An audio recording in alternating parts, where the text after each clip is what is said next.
بسم اللہ الرحمن الرحیم۔ السلام علیکم۔ ابو لہب اور ابو جہل کون تھے؟ بسم اللہ الرحمن الرحیم۔ السلام علیکم۔ رسول اللہ صلی اللہ علیہ وآلہ وسلم کے مکہ میں دو بڑے دشمن تھے جنہوں نے آپ کو بہت تکلیفیں اور اذیتیں دیں۔ ابو جہل اور ابو لہب۔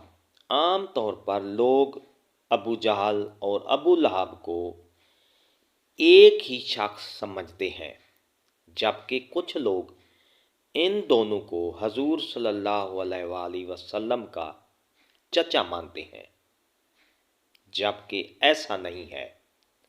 ابو جہل، جس کا اصل نام عمرو ابن ہشام تھا، قریش خاندان سے تعلق تھا، لیکن آپ صلی اللہ علیہ وآلہ وسلم سے اس کا کوئی قریبی رشتہ نہیں تھا۔ بعض لوگ جو اس کو آپ صلی اللہ علیہ وسلم کا چچا خیال کرتے ہیں، یہ غلط ہے، اس لیے کہ آپ صلی اللہ علیہ وسلم کے دادا عبد المطلب تھے، اور ابو جہل نہ عبد المطلب کا بیٹا ہے اور نہ ہی عبد المطلب کے خاندان کا ہے، بلکہ عبد المطلب عبد مناف کے خاندان کے تھے اور ابو جہل مخزومی قبیلہ اور خاندان کا تھا۔ ان دونوں میں خونی رشتہ نہیں ہے۔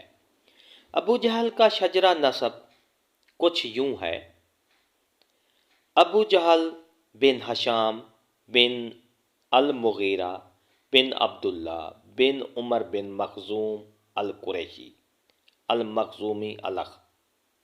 ابو جہل جنگ بدر میں اپنے انجام کو پہنچا، جہاں پر اسے دو بچوں حضرت معوذ اور معاذ رضی اللہ عنہ نے اسے زخمی کیا اور حضرت عبداللہ بن مسعود نے اس کی گردن دھڑ سے الگ کر دی۔ تاریخ میں اکثر ابو جہل کو اسلام کا سب سے بڑا دشمن قرار دیا جاتا ہے، جبکہ باریک بینی سے جانچا جائے تو ابو لہب اسلام اور محمد صلی اللہ علیہ وآلہ وسلم کا سب سے بڑا دشمن تھا۔ ابو لہب کا اصل نام عبد العزیٰ بن عبد المطلب تھا۔ اس کی اصل کنیت ابو عتبہ تھی، لیکن اس کے والد حضرت عبد المطلب اس کے چہرے کی سرخی کی وجہ سے اسے ابو لہب پکارتے تھے۔ ابو لہب حضور اکرم صلی اللہ علیہ وآلہ وسلم کا حقیقی چچا تھا۔ جب ابو لہب کو کسی نے بتایا کہ آپ کے چھوٹے بھائی عبداللہ کے گھر بیٹا پیدا ہوا ہے تو ابو لہب بہت خوش ہوا اور اس نے ایک لونڈی صوبیہ کو آزاد کر دیا۔ ابو لہب اسلام کے بڑے دشمنوں میں سے ایک تھا۔